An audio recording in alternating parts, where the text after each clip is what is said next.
पूर्वी लद्दाख में एलएसी पर एक बार फिर से भारत चीन के बीच तनाव बढ़ा। भारतीय सेना ने कहा चीन लगातार समझौते का उल्लंघन कर रहा है और लगातार उकसाने वाले कदम उठा रहा है। सेना के मुताबिक 7 सितंबर को चीन के सैनिकों ने घुसपैठ की कोशिश की। मुस्तैद भारतीय सेना ने चीन की सेना को खदेड़ दिया। चीन के सैनिकों ने भारतीय सीमा में घुसने की कोशिश की। जब भारतीय सैनिकों ने उन्हें रोका तो उनकी तरफ से हवा में फायरिंग की गई। इस भड़काऊ हरकत के बाद भी भारतीय सेना ने संयम बरता। सेना ने कहा चीन ने एक बार फिर दुनिया को गुमराह करने की नाकाम कोशिश की। सेना प्रमुख जनरल एमएम नरवणे ने रक्षा मंत्री राजनाथ सिंह को एलएसी पर सोमवार की रात हुई फायरिंग की जानकारी दी है। सेना प्रमुख ने रक्षा मंत्री को लद्दाख के हालात के बारे में भी बताया। आज शाम एक आपात बैठक भी हो सकती है। बैठक में रक्षा मंत्री Rajnath Singh, chief of defence staff general Bipin Rawat और तीनों सेना प्रमुख भी मौजूद रहेंगे। 29-30 अगस्त की रात को चीन के सैनिकों ने पेंगोंग झील के दक्षिण किनारे पर एलएसी पार कर भारत के इलाके में आने की कोशिश की थी, जिसे भारतीय सेना ने नाकाम कर दिया था। साथ ही अहम चोटियों पर अपनी तैनाती कर दी थी। चीन के साथ रिश्तों पर विदेश मंत्री एस जयशंकर ने कहा कि सीमा की स्थिति को संबंधों की स्थिति से अलग नहीं देखा जा सकता। देश भर से लेह में आईटीबीपी के कैंप में पहुंचे जवानों का फिटनेस टेस्ट किया गया। इस कैंप के बाद सभी जवानों को फॉरवर्ड पोस्ट पर तैनात किया जाएगा। चीन की हरकतों के खिलाफ जम्मू में शिवसेना ने प्रदर्शन किया। चीन के खिलाफ जमकर नारेबाजी की गई। चीन को कड़ा जवाब देने की मांग। पीओके के मुजफ्फराबाद में पाकिस्तान और चीन के खिलाफ विरोध बढ़ता जा रहा है। पीओके में नदी पर बन रहे डैम के खिलाफ स्थानीय लोगों ने मशाल जुलूस निकाला। चीन की तरफ से बांध बनाया जा रहा है। पाकिस्तानी सेना ने भारतीय सुरक्षा बलों पर हमले के लिए बैट को भी सक्रिय किया। एलओसी से सटे इलाकों में कई आतंकियों के ग्रुप पाकिस्तानी सेना के कैंपों में देखे गए। सुशांत के पिता के वकील का रिया और मुंबई पुलिस पर निशाना। कहा लगता है बांद्रा पुलिस स्टेशन रिया का दूसरा घर बन गया है। बांद्रा थाने में सुशांत के परिवार के खिलाफ दर्ज एफआईआर पर भी सवाल उठाया। कहा रिया को एफआईआर की जगह सीबीआई को बयान दर्ज कराना चाहिए। ये जो रिया अपना केस बनाने में कुछ भी लिख दे, लेकिन दुनिया जानती है और इन्वेस्टिगेशन में सारी बात आ रही है कि कौन ड्रग्स सुशांत को किस तरह से देता था बिना उसकी मर्जी के। इसलिए ये सब बातें इनके बोलने से ये क्या इस कहानी को ये नया मोड़ देने की कोशिश जो कर रही है, ये बिल्कुल सक्सेसफुल नहीं होगा। और police investigation, CBI investigation, ED और एनसीबी इस मामले के तह तक पहुंचेंगे और ये जो एक खाली अटेंशन डाइवर्ट करने का इनका जो तरीका है, ये बिल्कुल सक्सेसफुल नहीं होगा। एनसीबी दफ्तर में रिया चक्रवर्ती से पूछताछ जारी। लगातार तीसरे दिन रिया से एनसीबी पूछताछ कर रही है। आज रिया की गिरफ्तारी भी हो सकती है। एनसीबी सूत्रों के मुताबिक सोमवार की पूछताछ में रिया ने ड्रग्स लेने की बात कबूली थी। रिया ने कहा कि वो सिर्फ सुशांत के साथ ही ड्रग्स लेती थी। एनसीबी सूत्रों के मुताबिक करीब 25 बॉलीवुड कलाकारों की लिस्ट तैयार की गई है। रिया चक्रवर्ती और शोभिक चक्रवर्ती से अब तक हुई पूछताछ में इनके नाम सामने आए। कल रिया का सामना भाई शोभिक चक्रवर्ती से कराया गया था। फिर सामुल मिरांडा और दीपेश के साथ भी आमना सामना कराया गया। सुशांत केस में एम्स की फोरेंसिक टीम अब विस्ट्रा की जांच करके ये पता लगाएगी कि सुशांत सिंह राजपूत को जहर दिया गया था या नहीं। शिवसेना और कंगना के बीच विवाद रुकने का नाम नहीं ले रहा है। पीओके वाले बयान के खिलाफ शिवसेना ने पुलिस में शिकायत की। बीएमसी ने दिया कंगना के बंगले को तोड़ने का नोटिस। मुंबई में कंगना रनौत को बीएमसी ने क्वारंटीन करने की तैयारी कर ली है। एयरलाइंस से मुंबई दाखिल होने वाले सभी लोगों को होम क्वारंटीन किया जाता है। कंगना को भी होम क्वारंटीन की हिदायत। कंगना रनौत के खिलाफ शिवसेना की आईटी सेल ने शिकायत दर्ज कराई है। कंगना के पीओके वाले बयान पर केस दर्ज कराया गया है। वहीं कंगना को सीआरपीएफ कमांडो सुरक्षा देने पहुंच गए हैं। जयपुर में प्रधानमंत्री नरेंद्र मोदी का संबोधन। पीएम ने कहा कि आत्मनिर्भरता ने दुनिया में बढ़ाया भारत का मान। प्रधानमंत्री ने कहा भारतीय उत्पाद ही नहीं, आवाज भी हुई वैश्विक।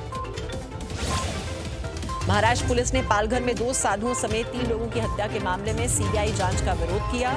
सुप्रीम कोर्ट में दाखिल किया हलफनामा। इस घटना की व्यापक और पूरी जांच मुंबई महाराष्ट्र की पुलिस नहीं कर सकती। इसलिए इस जांच को सीबीआई को सौंपना चाहिए, जो इस घटना से जुड़े हुए हर पहलू की जांच करे। महाराष्ट्र पुलिस के दायर हलफनामे में कहा गया कि राज्य सीआईडी जांच के बाद पहले ही 2 चार्जशीट दायर कर चुकी है। याचिकाकर्ता पर जुर्माना लगाने की मांग की गई। जम्मू कश्मीर के बड़गाम में आतंकवादियों और सुरक्षा बलों के बीच एनकाउंटर। कबूसा खलीसा इलाके में 2 से 3 आतंकवादियों के छिपे होने की खबर। हाइपरसोनिक टेक्नोलॉजी डेमोन्स्ट्रेटर व्हीकल के सफल परीक्षण के बाद पीएम नरेंद्र मोदी ने डीआरडीओ को बधाई दी। कहा हवा में आवाज की गति से 6 गुना ज्यादा स्पीड से दूरी तय करने में मदद मिलेगी। गृह मंत्री अमित शाह ने डीआरडीओ को बधाई दी। कहा रक्षा क्षेत्र में पीएम मोदी के आत्मनिर्भर भारत के विजन को मिलेगी मदद।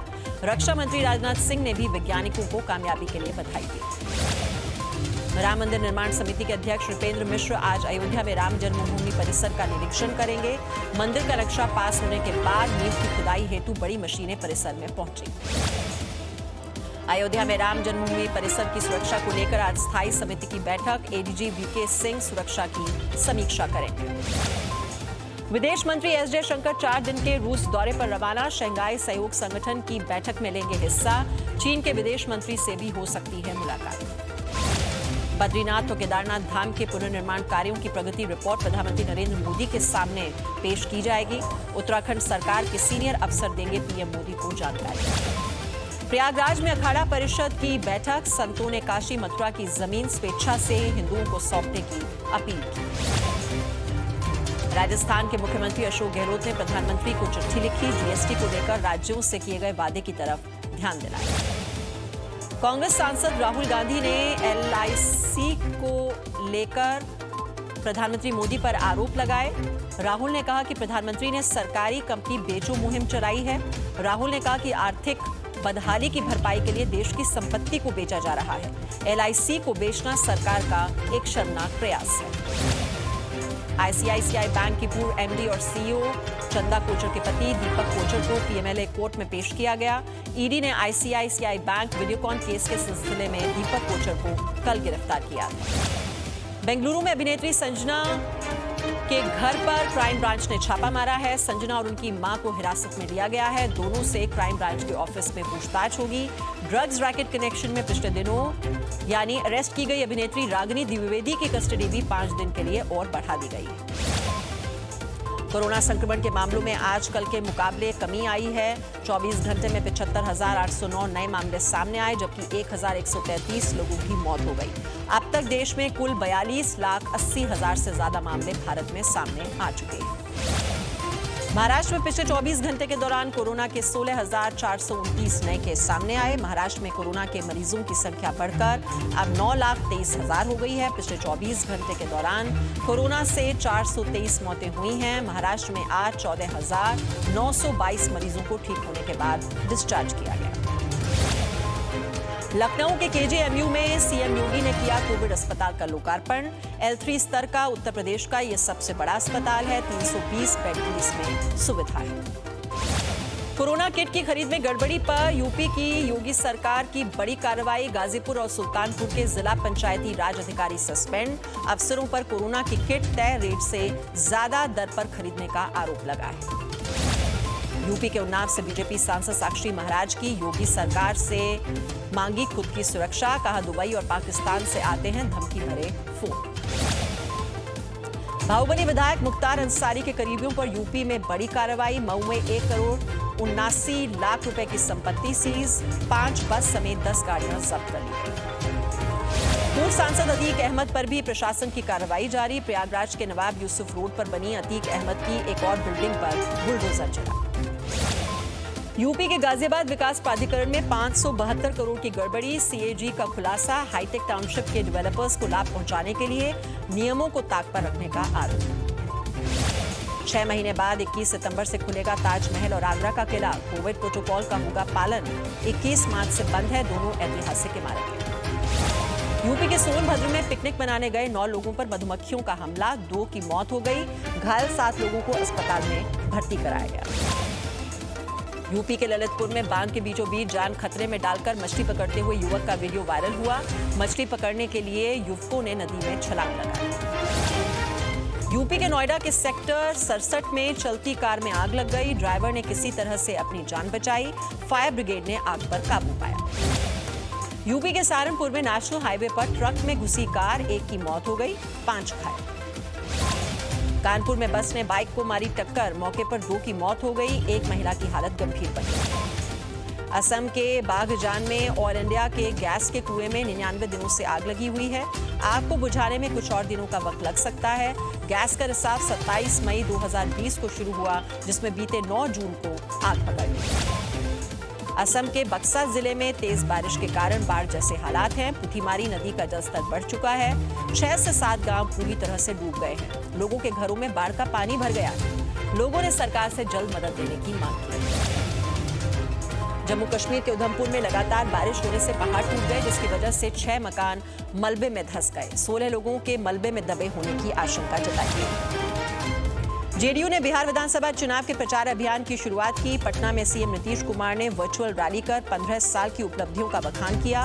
विपक्षियों पर जमकर वार किया। आरजेडी नेता तेजस्वी यादव ने नीतीश कुमार के दावों पर सवाल खड़े किए। कहा, 15 साल में नहीं दिया रोजगार, बिहार बन गया है बेरोजगारी का केंद्र। पटना में आरजेडी ने कई पोस्टर लगाए। तेजस्वी यादव को फोकस करते हुए लिखा, नई सोच नया बिहार, युवा सरकार अब की बार। जेडीयू ने इसे मुंगेरी लाल का सपना बताया। पटना में आरजेडी कार्यकर्ताओं ने नीतीश सरकार के खिलाफ प्रदर्शन किया। कोरोना काल में बेरोजगारी बढ़ने के लिए राज्य और केंद्र सरकार को दोषी ठहराया। पटना में शराब माफिया के हमले के बाद पुलिस की कार्रवाई, 4 लोगों को हिरासत में लिया गया। पुलिस के विरोध में 50 से ज्यादा महिलाओं ने थाने का घेराव किया। झारखंड के मुख्यमंत्री हेमंत सोरेन ने कहा, नई शिक्षा नीति का वर्तमान स्वरूप स्वीकार्य नहीं, नीति में बड़े बदलाव की जरूरत है। रांची के एक निजी अस्पताल में शव की अदला बदली के बाद हंगामा, शव सौंपने में हुई इस बड़ी लापरवाही के बाद निजी अस्पताल के खिलाफ एफआईआर दर्ज हुई। गोवा में झारखंड के एक मजदूर को कैद करने वाला सामने आया। वीडियो विधायक सीता सोरेन ने ट्वीट किया। सीएम हेमंत सोरेन ने मजदूर को मुक्त कराने की अपील की।